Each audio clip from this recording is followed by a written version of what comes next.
So hello guys, welcome back to my new video. আর আজকে আমি আর একটা নতুন জিনিস নিয়ে আসছি তোমাদের কাছে। এই দেখতে পাচ্ছ আমার একটা নতুন ক্যামেরা।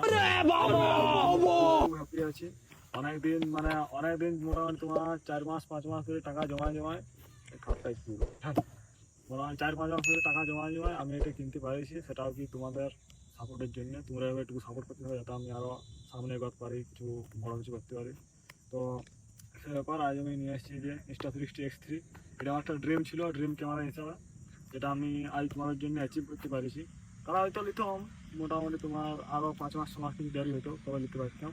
তো যাই হোক, এখন আমার কাছে এটা আছে। এরপর মানে মোটো ব্লগিং দেখতে হবে, পাবলিক রিয়াকশন সবাই শ্যুট হবে এটা। আর মেন কারণ হচ্ছে আমার এটা নেওয়ার, যে এটা 360 আমার পাবলিক রিয়াকশন হবে, আর আমি যেটা মোটো ব্লগিং করবো সেটাতেও কাজে লাগবে। মানে এটা অল ইন ওয়ান, সব কাজে লাগবে। তোমরা অবশ্যই ভাবছি যে আমি গোপ্রো বা অ্যাকশন ক্যামেরা না নিয়ে 360 কেন নিলাম। তো এটা হচ্ছে 360 নেওয়ার মেন কারণ, যে আমার সব কাজে মানে প্রায় সব অলরাউন্ডার সব কাজে ব্যবহার হবে এটা। তো যাই হোক, আমি এটা আনবক্সিং করছি তোমাদের সামনে, দিয়া একটু দেখতে পাবো।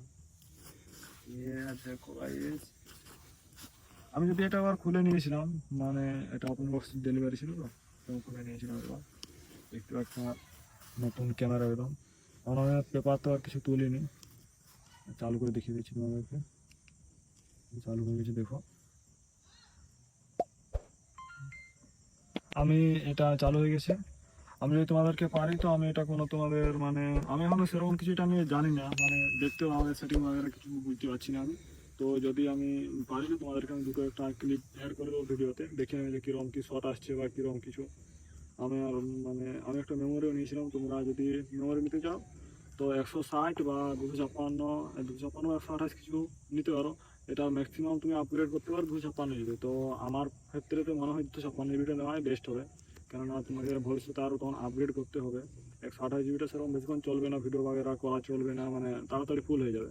আর যদি 256 জিবি নাও তাহলে প্রায় 4-5 ঘন্টা একদিন তোমার চলে যাবে ভিডিও করে। একদিন মানে তুমি রেগুলার ভিডিও করতে পারো, বা তোমার ডাটা সেভ করে রাখা চলবে, দু একটা ভিডিও যদি সেভ করে রাখো তাও চলবে। আর 128 হলে আর কি তাড়াতাড়ি ফুল হয়ে যাবে, তখন তোমারও সমস্যা হবে। তাই আমি বলবো 256 জিবি নিয়ে নেবে একবারে, কোনো অসুবিধা থাকবে না। আর এটার সাথে আমি নিয়েছি আরেকটি, মানে যেটা তোমার হ্যান্ডেলে লাগানোর জন্য কাজে লাগে। দেখাচ্ছি দাঁড়াও, এই যে সে হ্যান্ডেলে যেটা থাকে আর কি, এই যে এই জিনিসটা, এটা তোমার থাকে বলতে এখানে থাকে যে এটার উপরে ক্যামেরাটা থাকে। তো এটা আমি নিয়েছি, এটা আমার পড়েছে প্রায় 450 না 500 নিয়েছিল বেশ। তো এটা আমি আজকে লাগিয়ে নেবো, তারপর তোমাদেরকে আমি দুটো একটা ভিডিও ক্লিপ দেখিয়ে দেবো যে কীরকম কী আসছে ভিডিও কোয়ালিটি, বা কীরকম কীভাবে ব্যবহার করতে হয়। আমি ঠিক জানি না অতটা, মানে কীভাবে কী ব্যবহার করতে হয়। আমি অতই মানে ফার্স্ট কোনো এরকম ক্যামেরা ব্যবহার করছি, আমার আগে কোনো থাকে না, যা ছিল মোবাইল ছিল সেটাতে সব কিছু করতাম। এবার দেখা যাক, চলো এরপর থেকে তোমরা প্রায় মানে কি বলবো সব ধরনের ভিডিও দেখতে হবে। মোটো ব্লগিং এর প্রথমে স্টার্ট করবো, মোবাইলে হতো না, মোবাইল আমার একদিন পড়ে গেছিলো, তারপর থেকে আমার মোবাইলে মোটো ব্লগিং করিনি। মানে একদিন করার চেষ্টা করেছিলাম কিন্তু মোবাইল আমার পড়ে গেছিলো, সেখানে আবার অনেক খরচা, মোবাইল ভেঙে গিয়েছিলো। যাই হোক, তার জন্য আমি একটা অ্যাকশন ক্যামেরা নিলাম আর কি, মানে যাতে ওই সমস্যাটা না হয়। মানে মোবাইল যদি এবার পড়ে গেছে তো সব গেল। কিন্তু তোমাদের যদি লো বাজেট থাকে, মানে ক্যামেরা নিতে পারছো না, তাহলে তোমরা আমি বলবো মোবাইলেই নাও। যদি তোমাদের কাছে আইফোন থাকে তো আরও ভালো, মানে অ্যাকশন ক্যামেরা বা আইফোনে সেম কোয়ালিটি, প্রায় স্টেবিলাইজেশন সেম, একটু আলট্রা ওয়াইডে যা অ্যাকশন ক্যামেরা বেশি লাগে, কিন্তু মোবাইলে তোমার কোনো বাকি বাড়তি কোনো কম্প্রোমাইজ হবে না। তো আমি বলবো যদি তোমাদের বাজেট না থাকে তো তোমরা প্রথম শুরু করার জন্য মোবাইলে শুরু করতে পারো। হেলমেটে একটা যে মাউন্ট পাওয়া যায় ওটা কিনে নেবে, তাহলে ব্যাস কাজ হয়ে যাবে। তো চলো আজকে ব্যাস এইটুকু। আর এটা আমি তোমাকে দেখিয়ে দিচ্ছি, এখানে ব্যাটারি থাকে, একটা মেমোরি থাকে, ঠিক আছে? এই যে এই জায়গাটা, এটা তোমরা যদি প্রেস করলে ব্যাটারিটা বেরিয়ে যাবে, ব্যাটারিটা। আর এখানে থাকে মেমোরি, আমি তোমাদেরকে দেখিয়ে দিচ্ছি আমি কোন মেমোরিটা ব্যবহার করছি। দেখতে পাচ্ছ এই মেমোরিটা, আচ্ছা সানডিস্কের এক্সট্রিম, যেটা 256 জিবি আছে আমার কাছে। আমি এটা লাগিয়ে দিচ্ছি আবার। এখানে ব্যাটারির যে সাইডটা থাকে, বাঁ সাইডটা, এখানটাতে মেমোরিটা থাকে। যাই হোক, সেটা আমি লাগিয়ে দিচ্ছি।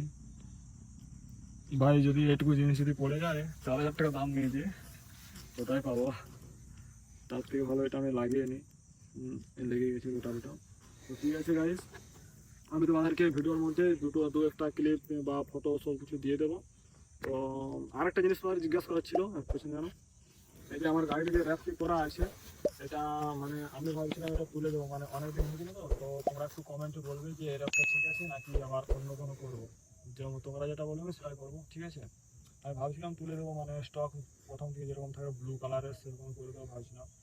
ব্যাস রিমগুলো ব্যাস এলয়গুলো ব্ল্যাক করবো, আর বাকি গাড়ির যেমন ব্লু থাকে সেরকম করে দেবো। তো ঠিক আছে, আজকের ভিডিওতে সেরকম বেশি কিছু আর বলছি না, তাহলে কি মানে বেশি কিছু সেরকম বলছি না আজকের ভিডিওতে। তো যাই হোক, ভিডিওটা আমি এখানে সমাপ্ত করছি, বেশি লং করে কোনো লাভ নেই। প্রায় অনেকটা 5-6 মিনিট মনে হয়ে গেলো বা তার বেশি হয়ে গেছে। যাই হোক, তোমাদেরকে আমি দু একটা ভিডিও দিয়ে দেবো, বাকি এর ব্যাপারে আমি আগে নিজে সব কিছু জানি, তারপর তোমাদেরকে বলবো। আমি ওই ফার্স্ট নিয়েছি, বেশি কিছু জানি না। তোমাদেরকে আমি সব মানে আগে সেটিং ফেটিং দেখিয়ে ঘেঁটে তারপর তোমাদেরকে আমি আরেকটা রিভিউ ভিডিও দিব। মোটামুটি 10-15 দিন পরে আমি একটা রিভিউ ভিডিও তোমাদের জন্য করে দেবো। ঠিক আছে গাইস, এখন আমি রাখলাম, দেখা হচ্ছে আবার কোনো নেক্সট ভিডিওতে। আর হ্যাঁ, একটু সাপোর্ট করো, আর একটু সাপোর্ট করো। তোমাদের সাপোর্টের জন্য এসব হচ্ছে, যা কিছু করতে পারছি সব তোমাদের জন্য, আর একটু বেশি করে সাপোর্ট করো, ঠিক আছে বন্ধুরা। দেখা হচ্ছে নেক্সট ভিডিওতে, রাখলাম।